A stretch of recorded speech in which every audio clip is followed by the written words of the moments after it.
All right. Well, we have a lot of great content to cover, and I'm so privileged to be joined by a couple of people today. So we will get started. And for those of you who have joined us before on webinars, we always like to start with just a little bit about us, which we're the only National Technical Assistance Center on kinship and grandfamilies.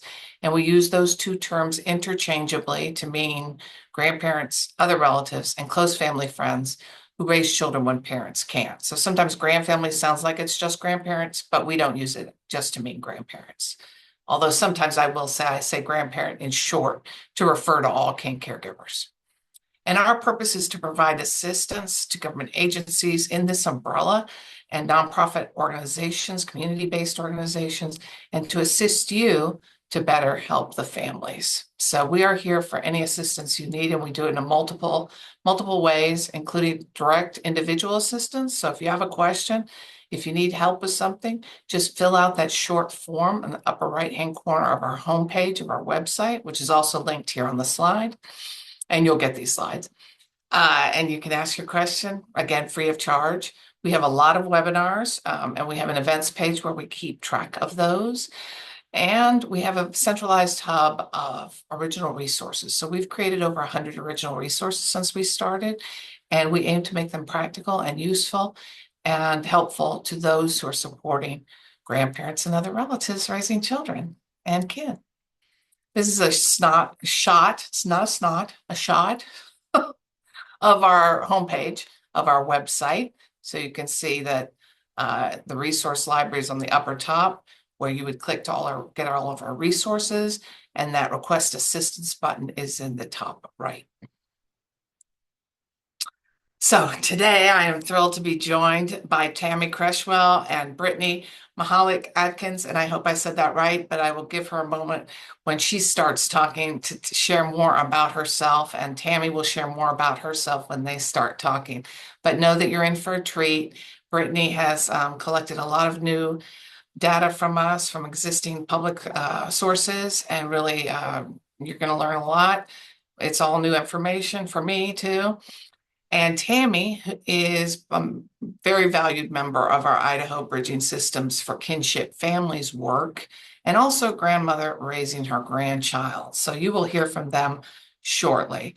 And to kick us off, I just want to give us an overview of the numbers of children who are in these families. And as you can see, the vast majority do not have foster care involvement. And in this era right now, with the kin-specific foster care licensing standards, we hosted a webinar last week about those and attempts to better support relatives who are raising children and kin who are raising children within the foster care system. And we're making great strides in that, with many states and tribes already having taken up that federal option to financially support those relatives who are raising children in foster care where they weren't supported before.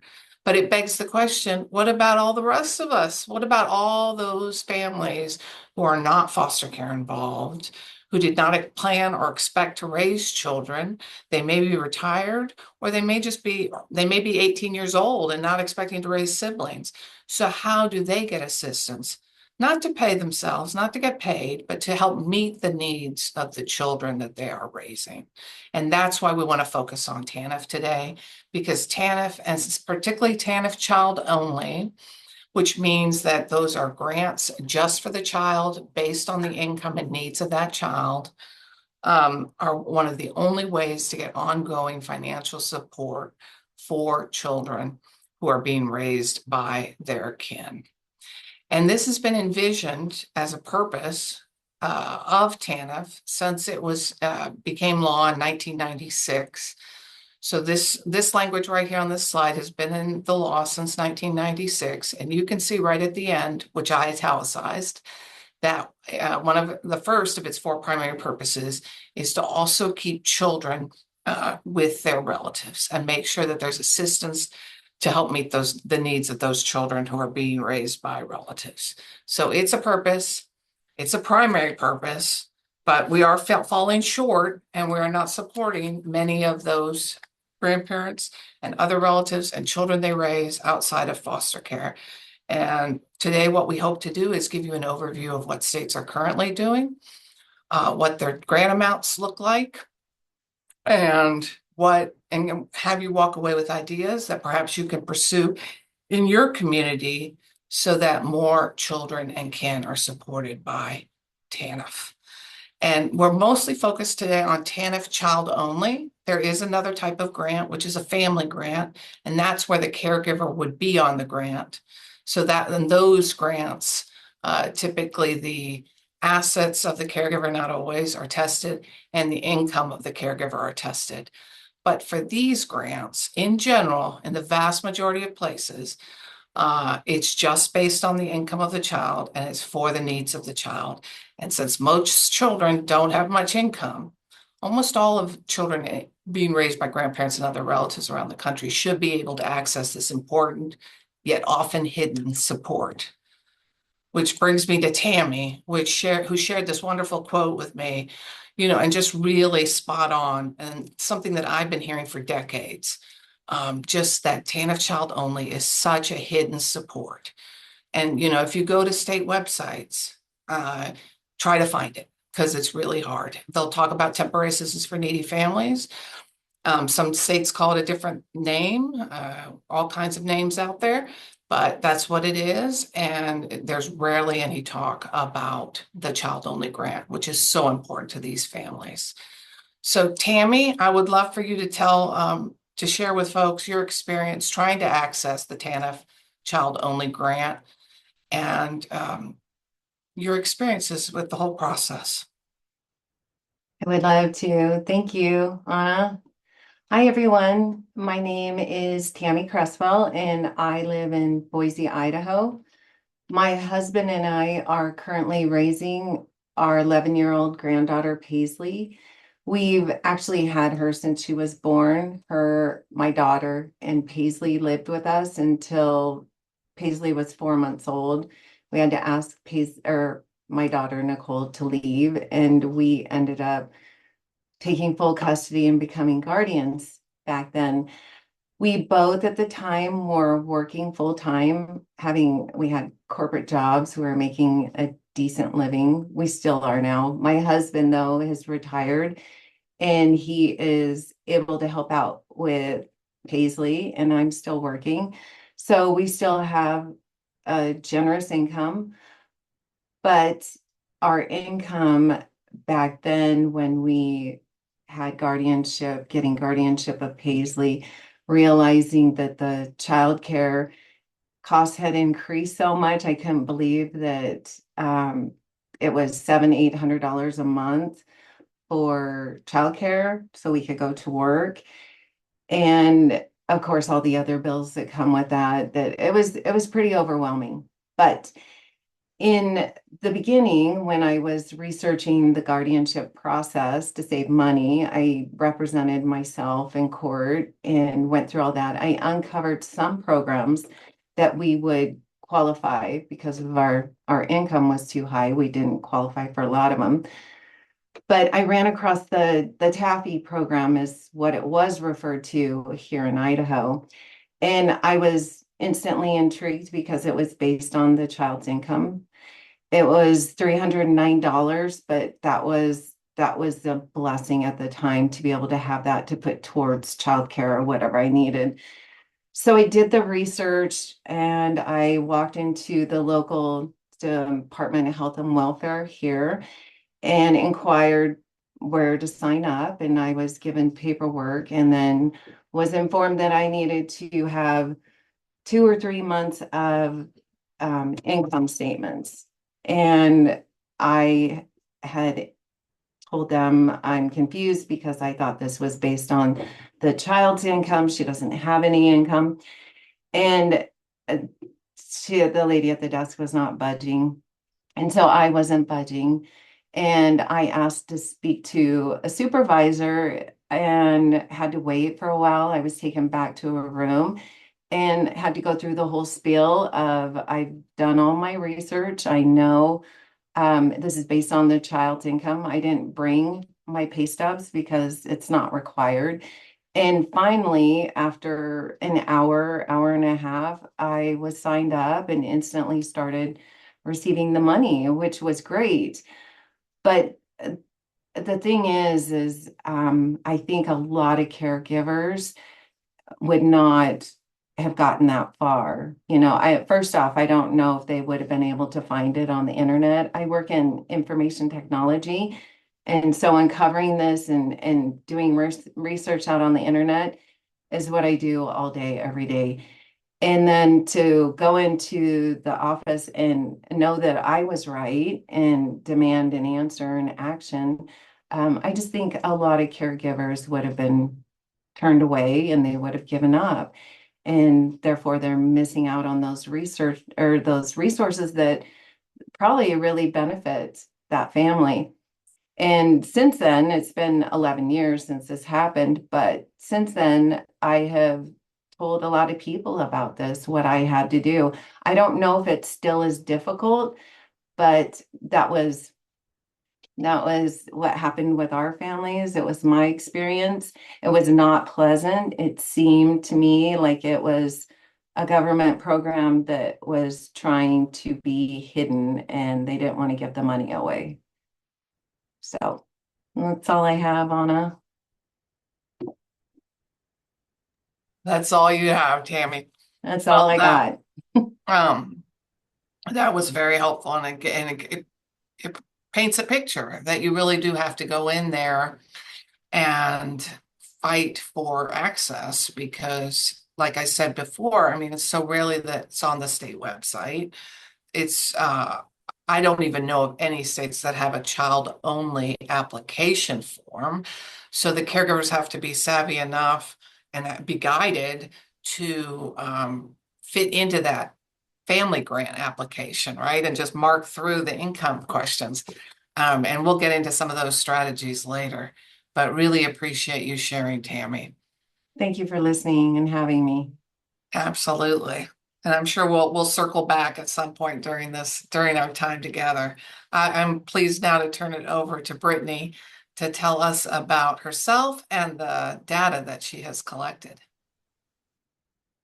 Hello. My name is Brittany Mahalik-Adkins. I am a research scientist at Child Trends. Child Trends is a nonprofit, nonpartisan organization that does research related to child and family well-being.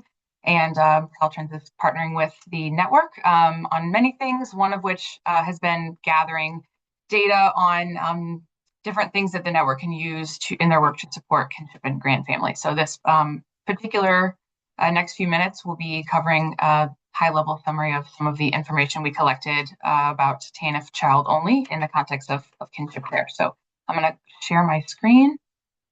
And I told Anna this before we started, but sometimes I talk quickly. So anybody, feel free to put in the chat that Brittany should slow down, and I'll do my best. All right.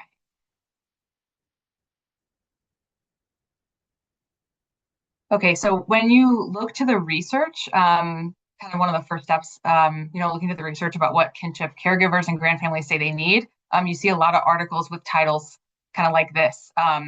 The top one, Tammy, I think you did a really great job giving context to that. How can you retire when you still got a kid in school?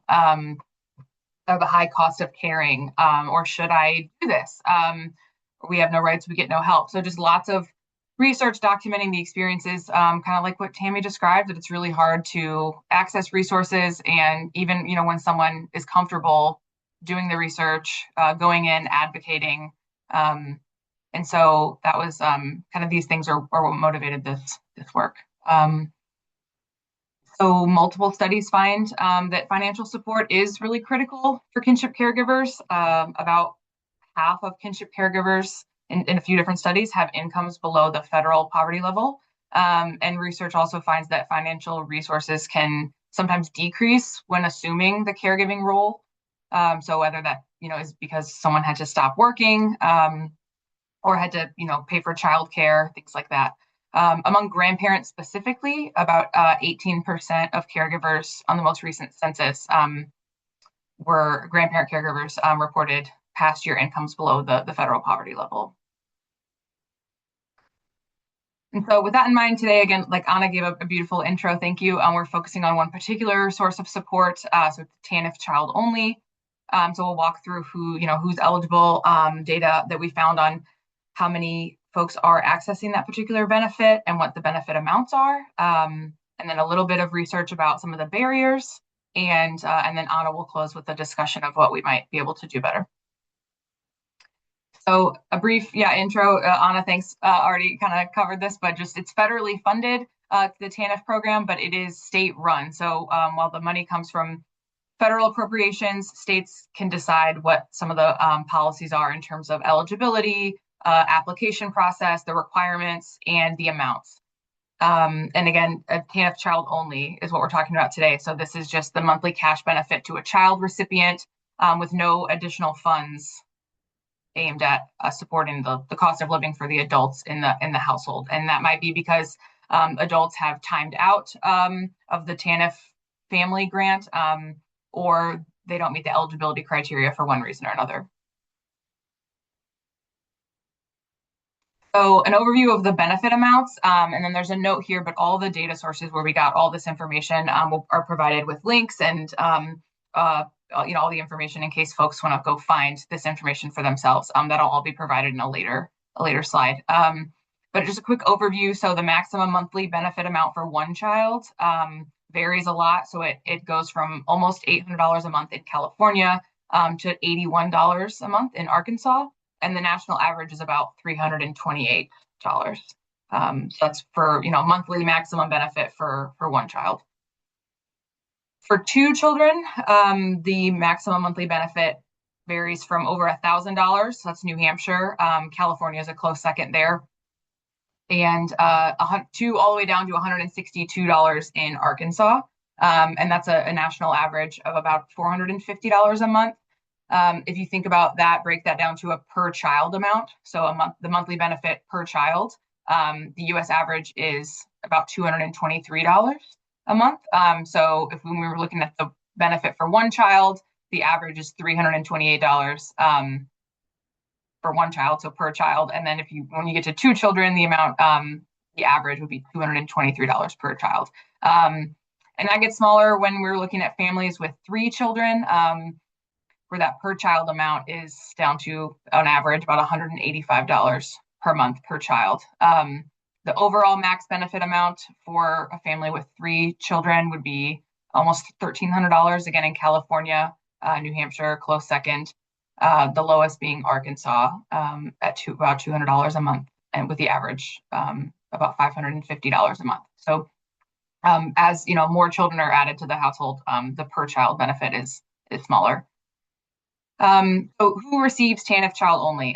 These data are coming from states report to federal kind of data compilation efforts. And this is for federal fiscal year 2023. So these numbers, the latest that we have access to. So TANF child only recipients who are living with non-parent caregivers. This ranges a lot for a lot of different reasons. And the highest that we found was in South Dakota was 92%. So 92% of children in South Dakota who are receiving TANF child only are living with a non-parent caregiver. So maybe a grandparent, aunt, other kinship caregiver. The lowest being Guam at about 9%. So, and the average across the US is about half. And Anna, maybe we'll talk about this a little more at the end, but we're working on a brief report that we'll release hopefully soon that kind of details all of the data that we found and a little bit more kind of discussion of these trends and maybe why we're seeing them, and then also breaks all of this down for all of the states and territories for which we could find that information. So this, with a caveat that this is a rough estimate, but this is our best guess at an informed estimate of children who are in kinship care who are receiving TANF child only. So to calculate this, we took the number of children receiving TANF child only who live in kinship care from that last slide. And we divided that by the number of children who are in kinship care, who are known to be in kinship care, just for that state, and used Annie E. Casey's Kids Count data, which pulls from the census, to do that. So this is our best kind of estimate there. But around On average, it seems that about 13% of children who are in kinship care are accessing TANF child only. So a lot lower than we would hope. The lowest being in Arkansas at about 2%, and the highest being Ohio at around 46%. Again, these are rough estimates, not exact numbers. And so hopefully, someday we'll have, the data that we need to really get a clearer picture, but this is our kind of best guess. So what barriers are there to TANF child only access for kinship caregivers and grandfamilies? Tammy did, again, thank you so much for sharing. Really great job laying out kind of the human experience version of these. But if you look at research and listen to folks, some of the barriers are about awareness. So some kinship caregivers might not know they're eligible for TANF child only. Maybe they don't know what it is. They might not have accurate information about the program or about who is eligible. The application process can be really confusing and burdensome and intimidating. Again, like Tammy shared, really stressful, really hard, a lot of hoops to jump through. And the forms may not be set up in a way that makes it really clear that kinship caregivers are eligible to receive this on behalf of the children they're caring for. And then also the requirements, which is the piece that I'm going to talk a little bit more about today than the other two, but kind of meeting the requirements for initial eligibility and then continued eligibility can be challenging. So eligibility requirements for TANF child only. So the one piece of this is the child caregiver relationship, and there's different data sources kind of with different information on this, but we found that in terms of information that states make publicly available to folks on these online, non-relative kinship caregivers might not be eligible for these benefits. So if it's fictive kin, maybe a neighbor, a really close family friend, they might not be eligible. There are some exceptions to this, and again, there are some states that might have policies that make non-relative kinship caregivers eligible, but that information just isn't available online, which, to Anna's point earlier, that's a problem in and of itself. It goes back to one of those barriers of not being aware of being eligible. In terms of caregiver work and income and asset requirements, this is more for, again, like Anna said, the full family TANF grants. So there aren't work requirements or generally income or asset limit requirements for kinship caregivers. This does get trickier, more complicated if kinship caregivers are become adoptive parents. So then legally they're parents, and then the calculation for getting TANF might be tricky or different there. And then also there are requirements related to child age and participation in school. So in most states, TANF child only is available for children through age 18 or up until age 17 if the child is not in school, either because they have graduated high school before 18 or they've stopped attending high school. In DC, that's 15. So if a child is 15 and stops attending high school, TANF child only benefits would end there. Some states also allow up to age 19 through the month of the child's 19th birthday if the child is still in high school through their 19th birthday. And several states have policies that will pause or stop benefits for children who are considered truant from school. So, for example, Virginia will pause benefits for children over age 5 if they're considered truant from school. And Michigan will pause benefits for families, so not just for TANF child only, but if a family is receiving a family TANF grant, and one child in the family over the age of 6, so between the age of 6 and 15 stops attending school, that Michigan will pause the grant for the entire family, with the exception of children under 5, until the family works with someone to make a plan to return, the child to school on a regular basis. So these are some of the eligibility requirements. And then a really big and complicated one is related to child support. So to receive TANF for a child who has non-resident parents, federal law requires that the caregiver of the child receiving TANF cooperates with the state's efforts to seek child support payments from that non-resident parent, so from the parent who's not living with the child. And that's the state's effort to kind of recover those costs for the TANF payments. So if you're a caregiver, so if I'm raising a relative child and I seek TANF child only, I will be required in most states to cooperate with the federal government, or sorry, with the state government, to, for the state to seek child support from the child's parents, either one or both of them, and then also to assign the state as the recipient of that child support payment. Some caregivers can receive what is called a good cause exemption from cooperating with child support enforcement. Most policies related to this are about if the caregiver who would be receiving the TANF child only on behalf of the child, if they fear retribution or violence from the parent who would be, expected to pay child support. And I know Anna's going to talk a little bit about that. And so we, in the brief that'll be coming out soon, we have more information about this, including different state policies for whether the child support money that is recovered from the child's parents is ever, given directly to the child and to the caregiver who's raising the child. And then if so, the extent to which that money is disregarded from any income calculations or any eligibility requirements for receiving other support program benefits. So, and that's for all TANF. And the last slide I have is just some references. So I know these slides will be coming out soon from the network. And so these have, links to all of the data that are listed here. And I'm also happy to answer any questions that folks have about data or anything else in the Q&A after this. So thank you so much. And I'm going to pass it back to Anna to talk a little bit about what we can do to address some of these barriers. Thank you so much, Brittany. And I just pause here and wonder, Tammy, if you have anything to add based on what you heard from Brittany, particularly around the child support piece or anything. And if you don't, that's fine too.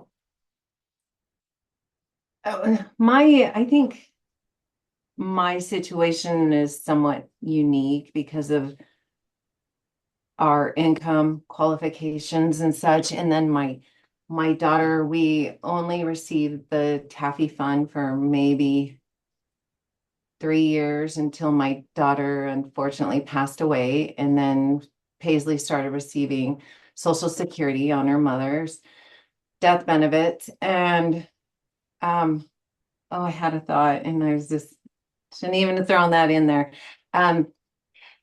We never knew the father of Paisley, and that was fine at the time, but that was number one issue where they asked all the time if we have located her father. And with my daughter gone, it was, at that time it was, and we hadn't been in touch very often. It was just difficult to even know where to begin. And yeah, it's unfortunate and it's hard and unfair that we can't just have these. I mean, I would have been fine if they would have just put that money towards daycare or something else. In fact, I would have been happier if we could have been paying the $25 a week daycare that my daughter had because of her income base. But yeah, it's all very frustrating. The programs that there's so little that we qualified for, and then the ones that we did, like this one, had to fight tooth and nail almost. Yeah, and the fact of the matter is, even if you do have enough income to meet your own needs, say you had been retired, which I know you weren't, and you were doing fine on your Social Security and in your apartment. Maybe the apartment's not big enough for your grandchild, and your Social Security certainly doesn't extend to your grandchild. So just making sure that there's funds there to help meet the needs of the child. I'm glad the child support piece wasn't too big of an issue for you. It wasn't. Yeah, if we have another grand voice who shared that they subjected her to even what do you call it, lie detector tests. Oh, and her wow. son because around the whole child support issue. And, she was trying to support the son, which we hear from a lot of grandparents. She was supporting her adult son financially Mhm. while trying to support her grandson. So it's not just about the violence or retribution or, it's often that the caregivers just want their adult relatives or kin to be able to reparent, and jeopardizing their income is not going to help. Right. Yeah. Right. And that's the situation we were in as well, as trying to help my daughter Nicole navigate and become healthy and happy and be able to step back in as the parent. And that was costly as well. So it was yeah, it was a very difficult time and very challenging trying to come up with the funds that we needed at the time, as well as give the love and care and warmth and happy household for a little baby who, is the one who's innocent in all this. Well, Well, we all were innocent. Yeah. yes. And I know she's thriving now. So, She is. She is. She definitely is. Thank you. well done. We're And thank you for lucky. all you do. It's not Thank luck, you. it's a lot of hard work. Thanks. Thank you, Tammy. All right. Well, we want to kind of talk now about what can we do, right? What can we do as service providers, as state systems, as TANF agencies to improve the access and also to treat caregivers like Tammy with more respect, frankly, and not make them go through hoops that aren't necessary if staff is well trained in how to navigate these often complicated systems and applications. So what can we do? What can we do? Well, some of it's basic and, pretty cost neutral, which is just elevate the fact that there are child-only grants in your state. And I talk about state because tribal TANF is its own thing. And from all the limited knowledge I have about tribal TANF, it works a lot better than state TANF. And I appreciated what one of our participants put in the chat, but we're going to be primarily focused on state TANF today, although we do have a couple of examples from Port Gamble Skellum Tribe, which does some great work. But at any rate, uh, one of the most basic things can just be included on the state website. So the state agency where it's talking about TANF include mention of the TANF child only grant by name, include the eligibility requirements. It's just really simple transparency because like Tammy said, it's often like an Easter egg hunt. And we've just heard this over and over again, regardless of where one lives, of how it's really hard to know that TANF child only exists. I'll share a quick anecdote, which was I was talking to a reporter and they were asking me about it. And then they came back and they said, I can't find anything. And I was like, well, imagine being a caregiver. I mean, you're a trained reporter and how to find information. You can't find it. So imagine you're in a traumatic moment at a crisis time often and trying to find this on your state website. It's really challenging. So South Carolina does a nice job of, and I saw there was a question in the chat about South Carolina. And they say they do not consider caregiver income in the child only grants. And, as I say, it's quite transparent here on the website. So we really give them a shout out for that. Training the staff, like I talked about, and the kinship navigators, if they exist in your jurisdiction, in your community, or other kinship service providers. And this is how we find most of the kin honestly get connected with child only, which is someone like Gail Engel, who's a grand voice on our management committee, literally gets on the phone with a caregiver and walks her through how to complete the application. The application being usually for TANF family grants. And it becomes as basic as that because the information is so limited in what's out there. So if the more people we train, the more people can help. And this could just be a known thing among agencies because many, frankly, just don't know that this type of grant exists in their state.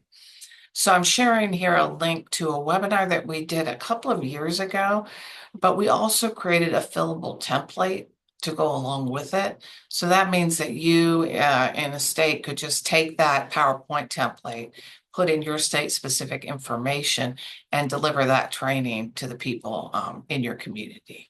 So, and there's also the webinar recording there that you can listen to in terms of what we said.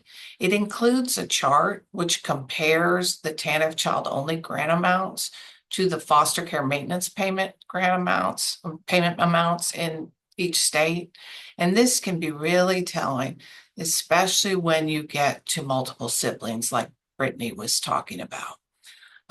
You know, almost every jurisdiction, the first child, that TANF child only is not per child like foster care maintenance payments. So the first child receives a larger grant than the second or the third child would. It only raises incrementally for each additional child. And I have not found a single state that does it per child. Port Gamble Skellum Tribe does do it per child.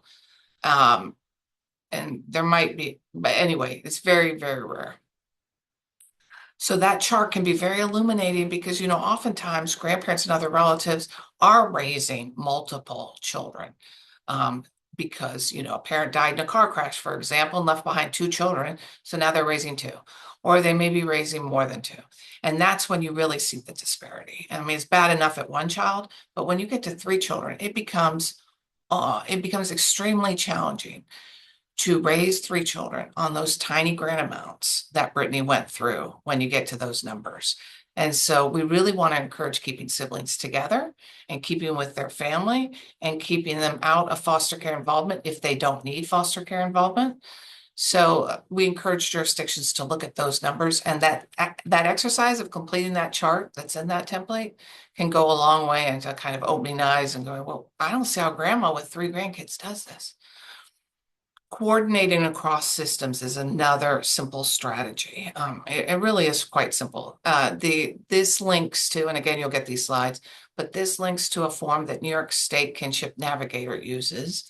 And they give it to their TANF agencies, others, but say the TANF agency. And so grandma comes to the TANF agency and says, you know, I need child only, blah, blah, blah, or it comes for whatever reason to get on the family grant. And then the TANF worker says, well, we have a Kinship Navigator program available. If you complete this literally 1-page form with like basically contact information and sign it, the navigator will reach out to you. Because as we all know, it's often the hardest thing is picking up the phone or sending the email. And if somebody reaches out to us, that is much simpler, let alone if we're in the midst of a crisis, which often these caregivers are. They're getting these children in the middle of the night due to some tragedy, frankly, some loss of the parent. That shifting that onus to the navigator to make the contact and to reach out to the caregiver can be huge. And then they try up to 5 times. And if they don't succeed, then they stop. But it just shifts the onus. And it's a simple strategy, but it can really help connect these caregivers to services and supports beyond the TANF agency. So that cross-system collaboration is so important. And your Kinship Navigator program in your community will likely know quite a bit about TANF child only and can help, you know, coordinate with the agency. But you all need to, you know, work together is the way to get this done and to get more kinship families the support that they need to thrive. Application processes, and you'll see these coordinate with what Brittany presented. But the application can be so tricky, and it almost always is the application for family TANF. And so it does have all those fields that require caregiver income information. So I love this solution because really all it takes is an iPhone and a form. So one I think is done online using an online form, and one I think is still done using a paper form. And basically, the narrator of each of the videos just says what Gail Engel would say if she was working with a grandparent on the other end of a phone. You know, mark through fields 2 and 3. Answer 4 like this. Right up at the top of the thing, TANF child only. All these tips about how to actually get through the physical application. And this does not cost money, really. I mean, it's an iPhone and a YouTube. And it can be beyond helpful to caregivers, and connecting them to services and this ongoing support. So those are two examples for you, and they're linked here. How about those child support assignment requirements that Brittany talked about? And, I've been doing this work for a long time, working to try to help grandparents and other relatives, albeit indirectly. But I've heard just for a very long time that child support assignment is the biggest barrier. And usually for that reason that I talked about with Tammy, which is not so much, oh, dad's going to come beat me up or dad's going to come take the kid.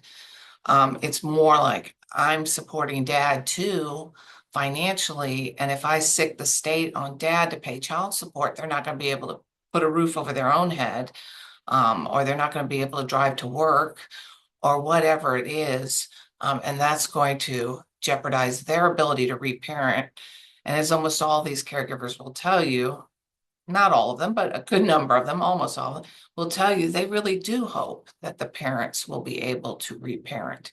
Not all situations it's appropriate, but the last thing they want to do is jeopardize that by sicking the state on them. So Massachusetts and Wyoming, two very different states, but I was at a conference where they were talking to each other and learning from each other. And that's how this works, right? Peers talking to peers. And that's kind of the whole purpose of our Technical Assistance Center, is to be a bird's eye view on all these great practices and then connect each other with these great practices so that nobody has to reinvent the wheel or start from ground zero. As I was just joking with somebody, my greatest gift is cut and paste. So, I love it. But anyway, Massachusetts and Wyoming have policies that exempt all relative caregivers from this good cause exemption, from having to assign, sorry, they grant them all good cause for having to assign child support to the state, from having to, say, state, you go collect the child support. And there are links there to their policies and some flyers and things like that, some more information. And if you'll look in the box here that's on the slide, you'll see, and this is from the final regulation implementing TANF back in the 90s. It made the point in the language of that final regulation that we, government, acknowledge that relative, a grandparent, whatever, won't have the same information about a non-custodial parents, the absent parents' whereabouts as much as, say, a mom would. So a mom might know where absent dad is, and be able to give the state information about how to find him.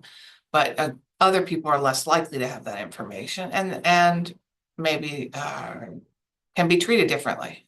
Basically, the acknowledgement that they can be treated differently. So there is this flexibility in federal law to treat grandparents and other relatives and kin differently than they would child support enforcement from parents. Not that doing it with parents is always the best policy either, but for relatives, they can be treated differently under federal law and policy. And as Brittany talked about earlier, I mean, these are block grants, so each state gets a blocked amount of money. And they are really just completely flexible in the grant amounts, in these good cause exemptions, and everything. And there used to be a lot more guidance about good cause back when it was aid to families with dependent children. That kind of all went away. But so states have a great deal of flexibility. So we can learn from other states like Massachusetts and Wyoming. Now, I saw in the chat a couple of questions about this, and we've gotten this many times over the years. And now, especially within the foster care world, where there is so much reliance or growing reliance on victive kin. That's kind of an old-fashioned phrase, but we just mean people that may not be related to the child by blood, marriage, or adoption. So say auntie gets divorced from uncle, uncle's the blood relative of the child, but auntie's raising the child. So they're victive kin because they're not blood related or related by marriage anymore. Or a godparent that has known the child and the family their whole lives, victive kin. They're just countless examples. A coach that really means something to that child, or a neighbor that has known mom forever and knows her community and her culture. So those types of folks are more and more relied on within the foster care world and acknowledged in definitions of relative to include them. But in the TANF world, that's very rare. So there are only some states that extend their TANF support to non-relatives of the children. I've provided a few examples here. There are others, not many, but this isn't an exhaustive list. I did include a chart that I created 10 or so years ago, and it was updated by the American Bar Association about 4 years later. So it's not the latest and the greatest, but it will give folks a starting point to see what their state does. But know that that is still increasing. It's still quite rare, and it's not parallel to what's going on in the foster care world. So I think it's another example of where we can learn from others about how they're doing it and perhaps cut and paste, because I love cut and paste. There are additional reforms to consider.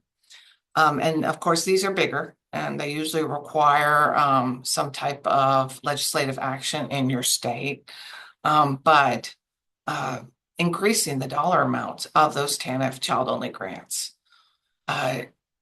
because they aren't nearly adequate in most places. They're quite short of what it actually costs to raise a child. And as I said, most of these caregivers didn't plan or expect to raise these children. And they're in a rather unique situation to parents because not only did they not plan or expect to raise them, they get them without a legal relationship in most cases. So that there's the costs of attorneys that are additional costs. So it's costly to raise these kids. So considering increasing that TANF child-only grant, and where small A advocacy can help on that one is sharing what these other states are doing. So that's where that brief that Brittany mentioned that's coming out, which will list every state. Today, she just went over the highs and the lows and the averages and kind of color-coded the rest of the states, but you'll see the actual numbers in that brief. Making the grant amount per child. I've already talked about this, but Port Campbell-Skellum Tribe, which is a tribe in Washington State, physically located there, makes the grant amount per child. And I think this is not that uncommon in the tribal TANF world, which is, again, something we can learn from the tribes about. That link there goes to a write-up about their fabulous Kinship Navigator program, too, which works closely with their TANF. So that the caregivers know about TANF Child Only and can access it. So really working across systems and with the kinship providers is huge. Kinship service providers. There are a few states, not many, that augment their TANF Child Only assistance grants with state-funded or territorial-funded financial assistance, recognizing that they are low. So this is a strategy that can be employed. The District of Columbia has a very notable program, and it started smaller. It started with just grandparents.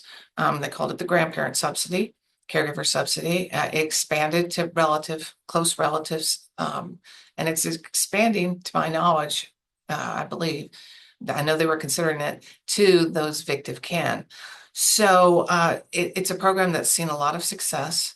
There are caregiver income, household income requirements around accessing that. So this is a subsidy program for the poor or for people who meet the poverty guidelines, but they can still access the TANF Child Only grant. So if they get both, and these subsidies average over $600 a month. These subsidies, and then they, in addition, can get the TANF Child Only if their income allows it. So it can be a really important support for these families. And we've named it one of our exemplary programs. So this links to a write-up about it and how it works. It's really quite interesting. Of course, I acknowledge that the District of Columbia is a city in essence, and it's much smaller. And so it doesn't take as much money to do an effective program. But where there's a will, there's a way. In Virginia, not for very long, maybe under a decade, they've had a relative maintenance payment program. Now, this is different than the DC program in that to qualify for this, there are income requirements, but also the caregiver has to be shown to have prevented the child's entry into foster care. So in essence, the foster care agency has to sign off and say that, yes, but for the fact that this relative stepped up and agreed to take them, we would have taken the child into our custody.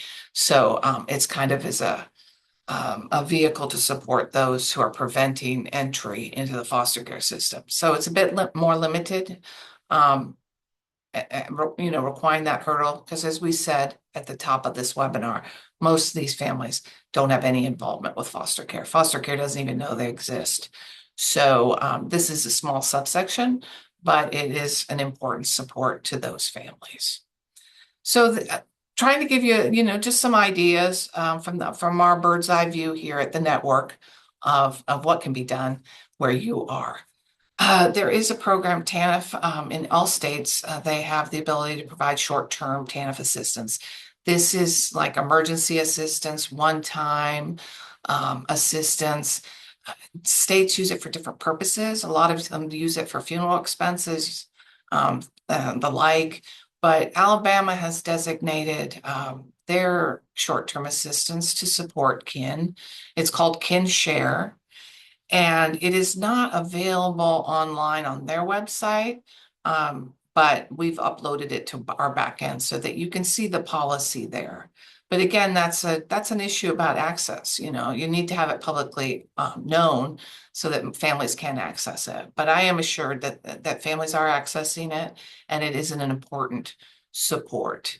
There are income eligibility requirements around that, but the caregivers can get access for a certain pot of money, short-term basis, to do things like buy a crib that they didn't expect they were going to need. New Jersey has had a similar program for quite a while. And while I couldn't find much written up about it, this is a link to their TANF state plan, which makes reference to it. And then finally, I did see in the chat a question about legal services. Could we use TANF for legal services? And West Virginia does. So their Legal Aid of West Virginia gets some of their block grant funds from the state of West Virginia, and they are empowered to provide legal services to kin caregivers who receive those child-only grants on behalf of the children. So that's an exciting model, and that links to their website. Leave you with some additional resources today. This is hot off the press. It's just a brochure. It's 4 pages. It's, well, online you won't be able to tell it's a brochure, but it is. And it's 4 pages. And the idea behind this piece is really to give TANF agencies information about the families, kind of basic information to elevate their awareness that grandparents and other relatives and kin in some cases are part of their caseload. As I was telling someone the other day, when we were working on launching our network a few years ago, we kicked it off with meetings with each state. And each state always brought their aging and their child welfare agency, not always brought their TANF agency. And in a couple of instances, TANF would be there and they'd say, well, this is all very interesting and these families sound wonderful and like we should support them, but I don't have anything to do with them. And I think in large part that's due to the same reasons that caregivers often don't access our services and supports, because they don't identify with those terms, grandfamilies and kinship families. So the more we can get those 2 terms out and let the families know what we mean by them and the systems, I think the better we can support them. Again, a simple strategy. And there's some program examples in here, including that West Virginia one I just shared. So this tool can be given to your TANF agency just to let them know kind of basics about who the families are and their importance to the families. We have a couple of quite old resources, but I think they're both still useful. The one on the left is a fact sheet intended to give to caregivers. And it has the various names of all these TANF programs in each state. So like Tammy mentioned, in Idaho, it's called TAFI. it's just called different TIA. It's called different things in different places. Some places stick to TANF, but knowing what it's called can be a huge first step. And then on the right is a policy brief that we put together a long time, well, 10 years ago, which we are updating here at the network. And we will definitely share that with all of you through our newsletter as soon as it's ready, in addition to the piece that Brittany mentioned. So it's a separate thing.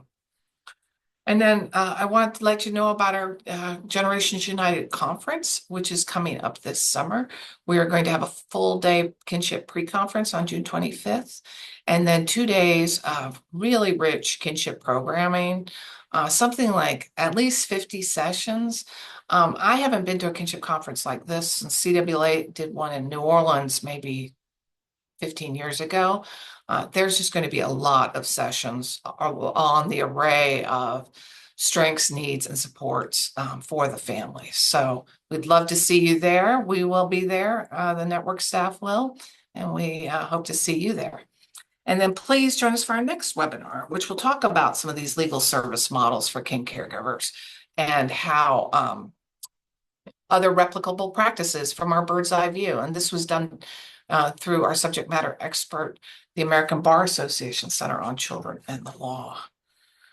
Finally, I'm going to ask the team to drop in the chat the link to join us now for Q&A in Zoom meeting format so we can all talk to each other and not just have to chat in the chat box. And also to kindly ask you to complete a survey and to stay connected with us through our monthly newsletter, through our LinkedIn page, which we post on multiple times a week. And it's not just our stuff. We try to share good things that we know are going on. Like last week, we shared something from North Carolina.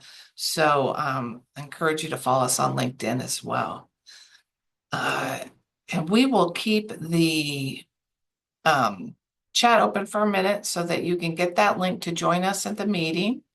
I'm looking to see, is it there? Let's share it again. There we go. And I want to thank Tammy and Brittany so much for joining me today.